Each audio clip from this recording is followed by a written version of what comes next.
Hello everyone, career guide में आपका स्वागत है। आज है हमारे साथ पारुल और जो कि एक स्टेनोग्राफर हैं। तो हम बात करने वाले हैं एक ऐसे ऑक्यूपेशन की, एक ऐसे प्रोफेशन की जो बहुत अलग है कंप्यूटर साइंस से, तो खास तौर पे बिल्कुल ही अलग है।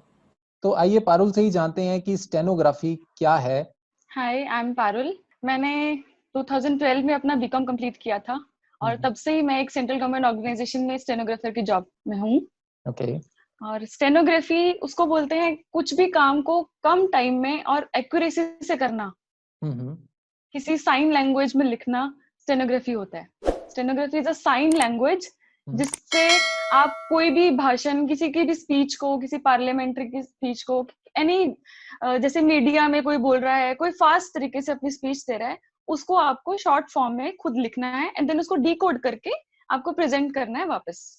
हम्म। That is called stenography. तो पारुल, तुमने स्टेनोग्राफी क्यों चूज किया और इस पूरी जर्नी में क्या क्या चैलेंजेस थे? जब मैं स्कूल में थी तो हर कोई डॉक्टर, इंजीनियर ये सब बनना चाहता है। हाँ मतलब हाँ तब भी चाहता था और शायद अब भी यही सब है। हाँ। तो लेकिन मेरे को कुछ यूनिक करना था, मुझे कुछ खास इंटरेस्ट नहीं था ना किसी डॉक्टर इंजीनियर में। तो मैं कुछ ऐसा सर्च कर रही थी कि मुझे कोई यूनिक मिले, जिससे मुझे स्किल नॉलेज हो, हम्म, अच्छी नॉलेज मिले, एक यूनिक नॉलेज मिले। हम्म। तो फिर मुझे स्टेनोग्राफी के बारे में पता चला। भेड़ और चाल से थोड़ा चैलेंजेस तो हटकर ऐसा और कि लीक से हटकर हो गया। हट कर एग्जैक्टली या तो बट वही चैलेंजेस की बात आती है कि जैसे मुझे भी नहीं पता था तो मैंने सर्च किया। ऐसे ही बहुत लोगों को नहीं पता इसके बारे में, तो लोग मना करते हैं कि हम्म, पता नहीं क्या है, जॉब मिलेगी नहीं मिलेगी। हम्म। इंजीनियर, हाँ तो पता है कि आप बीटेक कर लो तो ये बन जाओगे, कर लो इतनी जॉब तो मिल ही जाएगी। तो मैंने बोली स्टेनोग्राफी सीखने के बाद क्या क्या अपॉर्चुनिटीज थी तुम्हारे सामने, और क्या उन अपॉर्चुनिटीज को ग्रैब करना मुश्किल था? नहीं, मुश्किल नहीं था, क्योंकि अगर आपको ये स्किल आ जाए तो आपके साथ ये लाइफ टाइम रहती है हाँ और आप हाँ। इसको कभी भूलते नहीं हो। अगर आप रेगुलर अच्छा। प्रैक्टिस में रहो, इन टच रहो, तो आप ओके। भूलते नहीं हो इसको कभी। और हम्म, आप अलग अलग जॉब्स में अप्लाई कर सकते हो, हम्म। किसी जॉब में जाकर भी किसी बेटर जॉब के लिए अप्लाई कर सकते हो। जैसे मैं यही दिखाना चाहती हूँ कि मैंने एक डिक्शनरी बनाई थी। अच्छा, इतने सारे चैलेंजेस के बाद भी मैंने अपनी होप नहीं लूज करी। हम्म, और ये आप देख सकते हैं कि मैंने बहुत मेहनत करी हुई है। नहीं, एफर्ट्स का फल हमेशा मिलता है पारुल। और बहुत एक मेहनत की और है। मैं आपको दिखाना चाहती हूँ। अच्छा, तो ये डिक्शनरी दिस बनाई है तुमने पूरी? या इसमें आपको एक ही वर्ड के बहुत सारे वर्जन्स मिलेंगे। ये लाइफ लॉन्ग रहती है आपके साथ। हाँ, आपके ब्रेन में फिट हो गई उसके बाद तो कहीं जानी नहीं है। या एग्जैक्टली कुछ जैसे जो क्लास में बताया जा रहा है, आप हम्म, वो आप इसमें आप डिक्शनरी के फॉर्म में जो रजिस्टर बना होगा आप उसमें डेली का डेली नोट कर सकते हो। कुछ एक्स्ट्रा एफर्ट नहीं जैसे लगेंगे, जैसे बट ये है तुमने कि ये आपको वो वर्ड्स हमेशा याद रहेंगे।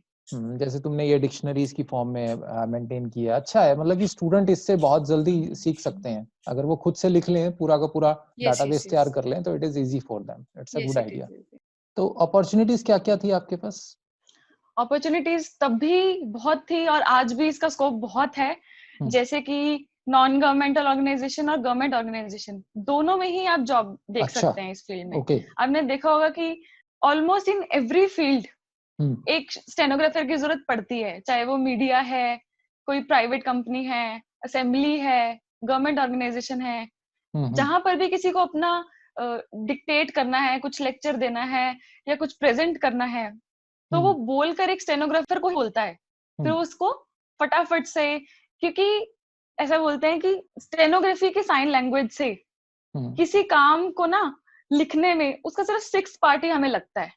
हम्म। अगर कोई इंग्लिश में लिखेगा तो उसको जितना टाइम लगेगा, हमें उसका 6 पार्ट लगेगा स्टेनो में ओके। लिखने के लिए। तो ये अपने आप में एक स्किल है जो मुझे बहुत कॉन्फिडेंस देता था कि हाँ, मैं अपने कॉलेजेस के लेक्चर भी स्टेनो में ही डिकोड कर लेती थी। ओके। गुड। तो मतलब कि ये तुमने बताई अपॉर्चुनिटीज हैं, मीडिया हाउस में जा सकते हैं, इवन गवर्नमेंट सेक्टर में बहुत ज्यादा अपॉर्चुनिटीज हैं। तो इसके अलावा भी कुछ सेगमेंट निकलते हैं जो हमारे स्टूडेंट्स के लिए हेल्पफुल हो? जैसे हमारी लोकल कोर्ट्स हैं, हम्म, जो भी आपके जिला कोर्ट हो गई, स्टेट कोर्ट ऐसे होगी, हाई कोर्ट, सुप्रीम कोर्ट। हम्म। और एसएससी का एग्जाम निकलता है, जिसके अच्छा। जिसके थ्रू आप एजेंसीज में जा सकते हैं, जैसे कि income tax, hmm, CBI.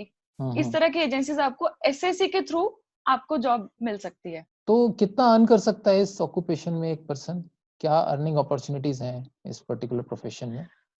Monetary aspects is very good, हाँ, क्योंकि बहुत ज्यादा काम नहीं होता है इसमें, अच्छा लेकिन आपको मनी एक एक क्लर्क से ज्यादा ही मिलती है। अच्छा। लाइकवाइज अगर हम नॉर्मली भी कोई जॉब करते हैं तो हमें क्लर्क की जॉब ज्यादा अट्रैक्टिव लगती है कि हाँ हम कोई हम्म पेपर क्लियर कर लेते हैं और क्लरिकल जॉब ले लेंगे अपने साथ। हम्म लेकिन अगर आप स्टेनो करें उसकी हम्म उतना ही एफर्ट लगा के, तो आप हम्म, क्लर्क से ऊपर ही जाओगे और उससे बेटर ही अर्न करोगे। ओके। गवर्नमेंट और सेंट्रल गवर्नमेंट और स्टेट गवर्नमेंट में क्या क्या अपॉर्चुनिटीज हैं? कौन कौन सी वैकेंसीज निकलती हैं स्टेनो से रिलेटेड? शॉर्ट हैंड का मैं आपको अच्छे से बताती हूँ एक बार कि एक ड्यूरेशन होता है। हम्म आप कह लो कि 1 साल का कोर्स है, हम्म कोई ऐसा टाइम फिक्स नहीं है, आप जितनी जल्दी ग्रैब करोगे उतनी जल्दी है, लेकिन 1 साल लग जाता है प्रैक्टिस हम्म करते करते। देन आप उसको बार बार प्रैक्टिस करोगे, फिर कोई एग्जाम क्रैक करोगे, इस तरीके से। हम्म ये 2 पार्ट्स में डिवाइड हो जाता है जब आप एसएससी एग्जाम देते हैं, group C and group D. हम्म, ग्रुप सी जो है वो है मिनिस्ट्री के लिए, जो भी अच्छा मिनिस्ट्री के अंदर डिपार्टमेंट्स आते हैं, ओके। मोस्टली दिल्ली में ही है सारे वो, तो हम्म उसमें आप जाते हैं ग्रुप सी में। हम्म उसके मॉनेटरी एस्पेक्ट्स भी ज्यादा हैं। हम्म और सेकंड आता है ग्रुप डी, हम्म, जिसके अंदर की बाकी के डिपार्टमेंट्स आते हैं, जैसे कि इनकम टैक्स, सीबीआई, ओके। इस तरह के, सेंट्रल एक्साइज, हम्म, कस्टम्स, इस तरीके के डिपार्टमेंट। ये एसएससी ही कंडक्ट करता है दोनों के exams, group C and group D. Okay. Group D के अंदर जो है आपको 80 वर्ड्स पर मिनट की स्पीड चाहिए होती है, अच्छा और ग्रुप सी के अंदर 100 वर्ड्स पर मिनट की। ओके। तो अमूमन कितनी वैकेंसीज साल में निकलती हैं सेंट्रल गवर्नमेंट में और स्टेट गवर्नमेंट में, अगर एक एवरेज आइडिया लें हम तो? ये डिपेंड करता है वैसे तो वैकेंसीज के ऊपर, अच्छा। आई मीन गवर्नमेंट के ऊपर, क्योंकि कुछ साल पहले काफी बंद हो गई थी, हम्म लेकिन फिर एकदम ही बूम आया तो हर साल वैकेंसीज निकल रही हैं उसके बाद एसएससी की। अच्छा। और स्टेनोग्राफी के फील्ड में आपको बहुत कम लोग मिलेंगे, बहुत कम कंपटीशन मिलेगा। ऑब्वियसली कंपटीशन तो तो कम है लोग, क्योंकि अवेयरनेस कम है लोगों में। हाँ, अवेयरनेस कम है। तो इसका पहले रिटन टेस्ट होता है, जैसे आप बैंकिंग में टेस्ट देते हैं, सेम वैसा हम्म ही एक पहले रिटन टेस्ट भी होता है। हम्म लोग वो क्लियर कर जाते हैं, लेकिन उसके बाद स्किल टेस्ट में नहीं कर पाते। जिन लोगों ने शॉर्ट हैंड सीखी है हम्म। सिर्फ वही लोग स्किल टेस्ट में आगे जा पाते हैं। तो तो क्या अपॉर्चुनिटीज एग्जामिनेशन पैटर्न रहता है? बहुत अच्छे पैटर्न, देखो 2 पेपर होते हैं। एक तो फर्स्ट एग्जाम होता है जो रिटन होता है, जैसे मैंने बताया बैंकिंग वाला आप देते हैं। उसके अंदर ऑनलाइन एग्जाम भी होता है, या फिर आप जाके भी दे सकते हैं, आजकल ऑनलाइन हो रहे हैं। तो उसके हम्म अंदर वो 200 नंबर का पेपर होता है, एमसीक्यूज होते हैं, अच्छा। जिसमें से 50 मार्क्स की जीके और रीजनिंग आती है, हम्म 50 मार्क्स की जनरल अवेयरनेस होती है, हम्म और 100 मार्क्स की इंग्लिश होती है। ये 2 आवर्स का पेपर रहता है। ओके। जब तो आप इसको क्लियर कर लेंगे, हम्म आप तभी स्किल टेस्ट के लिए अप्लाई कर अच्छा, सकते हैं, इसके बाद ही आई आप मीन स्किल तभी टेस्ट के लिए अप्लाई एलिजिबल कर हैं। सकते, तभी एलिजिबल बनते हैं। तो दिस इज सभी, फॉर एसएससी। ओके, ये एसएससी का है, तो क्या हाँ, सभी में ही जो ऐसा हाई ही कोर्ट, रहता? नो नो, जो हाई कोर्ट, सुप्रीम कोर्ट और एनी कोर्ट्स के एग्जाम है ना, उनके अपने ही रूल्स रहते हैं। वो ठीक है। हर वैकेंसीज पे अपने रूल्स निकालती है। मोस्टली उनके पास रिटन एग्जाम की वो नहीं होती है, वो लोग नहीं कंडक्ट करते रिटन एग्जाम। ओके। वो लोग डायरेक्टली स्किल टेस्ट ही लेते हैं। स्किल टेस्ट में 2 पार्ट होते हैं अगेन। पहला तो कि वो डिक्टेट करेंगे, आपको वो साइन लैंग्वेज में नोट करना है, अच्छा। फिर आपको उसको टाइप करना है। ओके, ठीक है। और तो टाइप करने के लिए आपको कुछ स्पेसिफिक टाइम मिलता है। स्किल टेस्ट तो ऑब्वियसली वही 80 वर्ड्स पर यानी मिनट हो एक गया, बारी तो आपको 8 से 10 एनकोड करना मिनट है, की एक बारी आपको एनकोड करना है, फिर उसको डिकोड करना है। कुछ decode लिखा करना हुआ है आपका स्टेनोग्राफी की लैंग्वेज में, जो कुछ लिखा हुआ है उसको आपको है। टाइप करके दिखाना है। वैसे तो कोर्ट में ज्यादा मॉनेटरी बेनिफिट्स हैं इन हम्म, कंपैरिजन टू एसएससी के डिपार्टमेंट्स, शायद लेकिन प्राइवेट काम कोर्ट भी में एक्स्ट्रा उतना ही मिल जाता बर्डन होगा ज्यादा उसमें। है। लेकिन ओके। ये है कि अब बहुत हेक्टिक लाइफ हो जाती है हाँ अगर हाँ। आप कोर्ट में जाते हैं एज अ स्टेनोग्राफर। तो कोर्स कितने ड्यूरेशन का होता है, इसको जो स्टडी करते हैं, मतलब कि कितने टाइम में एक आदमी सीख सकता है? मैंने वही बताया कि अगर आप रेगुलर प्रैक्टिस में रहेंगे हाँ, तो आपको मैक्सिमम 1 ईयर लगना चाहिए। अच्छा। लेकिन अगर आप बीच में भूल जाते हैं, मतलब या लिंक टूट जाता है आपका, हम्म, तो आपको दोबारा से वो प्रैक्टिस में लाना दोबारा पड़ेगा। से हो प्रैक्टिस सकता है करनी आपको पड़ेगी। स्टार्टिंग से स्टार्ट करना पड़े। तो तो यानी उतना ही कम से टाइम कम एक मांगेगा। साल तो हम मान के चलें कि at least it takes 1 year to practice. हाँ, आपका सिलेबस जो है वो 2 से 3 महीने में कवर हो जाएगा। अच्छा। फिर आपके, जैसे कहते हैं ना कि नर्सरी का बच्चा एबीसी स्टार्ट करता है सीखनी, हम्म इसी तरीके से पहले 2-3 महीने आप एबीसी सीखोगे ओके। कि वो क्या है। हम्म फिर उसके 3rd to 5th मंथ तक आप उसको 2 वर्ड्स को कनेक्ट करना सीखोगे। अच्छा। तो आप पूरी एक तरह से धीरे-धीरे आपको अक्षर ज्ञान नए सिरे से लेना है। It is something like the word बिल्कुल नॉलेज। नई लैंग्वेज ही है ये, हम्म, अलग लैंग्वेज है बिल्कुल। और ठीक है। लास्ट के जो मंथ्स है वो आपकी प्रैक्टिस है, जितनी जल्दी आप प्रैक्टिस करोगे, एग्जाम देते रहोगे, प्रैक्टिस करते रहोगे, स्पीड बनाते रहोगे, उतना हो जाएगा। Practice makes the man perfect. तो इस कोर्स से रिलेटेड कोई स्कॉलरशिप भी मिलती है स्टूडेंट्स को? कोई स्कॉलरशिप भी है इससे एसोसिएटेड? स्कॉलरशिप कुछ कॉलेजेस ने अभी अपने कोर्स में ही रख लिया है स्टेनोग्राफी को, अच्छा, गवर्नमेंट कॉलेजेस ने। जैसे? जैसे मुझे एक पटियाला में ही पता है, कॉमर्स कॉलेज है, वहां पे ओके। है शायद एक स्टेनोग्राफी का कोर्स। हम्म, तो इस तरीके से पंजाब में तो स्पेशली गवर्नमेंट ने अपने ऑर्गेनाइजेशंस खोले हुए हैं, जैसे भाषा विभाग है, उसमें सिर्फ हम्म, स्टेनोग्राफी ही सिखाई जाती है और वो फ्री ऑफ कोर्स है। अच्छा।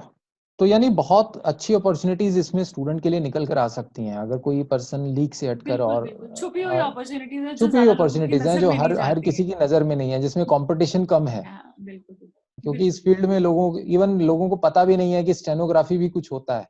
पीपल डोंट नो हाँ, अबाउट दैट। पता भी नहीं, मैंने देखा है खुद से कि लोग रिटन एग्जाम देने आते हैं, हाँ, उसके बाद वो पूछते हैं कि अच्छा स्किल टेस्ट में करना क्या होगा, तो हाँ। उनको पता ही नहीं है कि लोग स्टेनोग्राफी क्या बस है, वो एग्जाम देने जरूर आ जाते हैं। वैकेंसी देखकर आ गए कि चलो ठीक है देखते हैं क्या होगा। वहां गए तो उनको देखते हैं। पता ही नहीं कि क्या होना है यहाँ पर।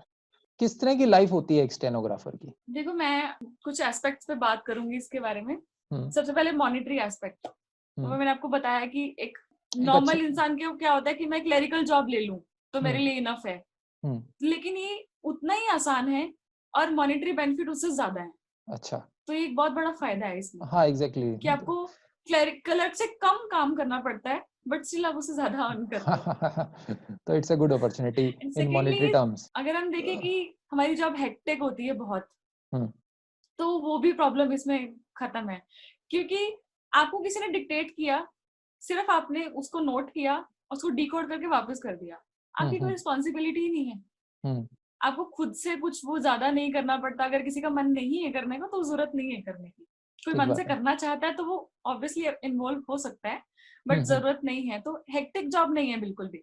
हम्म, हाँ, हो सकता है बड़े लेवल पे जाके जब आपके पास बहुत सारी रिस्पॉन्सिबिलिटी आ जाए प्रमोट होते होते एट द एंड, तो ऑब्वियसली हर जॉब ऐसी होती है। और एक है स्टेबिलिटी। हम्म, ज्यादातर हमने देखा है जॉब्स ट्रांसफरेबल होती हैं, अगर आप किसी अच्छी जॉब पे लगते हैं तो गवर्नमेंट जॉब्स भी ट्रांसफरेबल होती हैं। इसमें क्या है कि कम ध्यान जाता है डिपार्टमेंट का स्टेनोस के ऊपर, और ट्रस्ट। क्लरिकल को वैसे ही ज्यादा जल्दी अपनी जगह से नहीं हिलाता। तो आप हम्म, एक स्टेबल भी जॉब रख सकते हैं कि आपको हाँ एक ही शहर में रहना है। दूसरा, गर्ल्स के लिए बहुत अच्छा है कि आपको घर के काम भी करने पड़ते हैं आके, तो आपको कोई रिस्पॉन्सिबिलिटी वाली बात नहीं है, आपको कोई अब टेंशन नहीं मेंटली है कि मेरा काम मेंटली भी आप पेंडिंग है, फ्री हैं, आप या इतने टायर्ड नहीं मेंटली हैं। फ्री है बिल्कुल। और आपको कहीं फील्ड वर्क पे नहीं जाना, कोई हम्म, सेल्स का काम नहीं है कि आपको फील्ड में एग्जैक्टली। घूमना पड़ेगा, या आपको अगर किसी मिनिस्ट्री में भी किसी और पोस्ट पे भी है तो भी आपको कहीं ना कहीं बाहर जाना पड़ता है, तो आपको बिल्कुल। वो जरूरत नहीं है जाने की। तो ये थी पारुल जो कि सेंट्रल गवर्नमेंट डिपार्टमेंट में एज अ स्टेनोग्राफर काम कर रही हैं। तो बहुत अच्छा लगा पारुल आपसे बात करके। It was a nice thank you meeting so much, with you. Nice to meet you. तो हमने आज के करियर गाइड में देखा कि हम लोग अगर थोड़ा लीक से हटकर चलें और कुछ नए ऑक्यूपेशंस पे, प्रोफेशंस पे ध्यान दें तो बहुत अच्छा करियर बन सकता है। तो फ्रेंड्स, इसी तरह से हम लोग आगे भी करियर गाइड में पर्सनैलिटीज के साथ अपनी डिस्कशन कंटिन्यू रखेंगे। Thank you for watching, stay tuned, bye bye.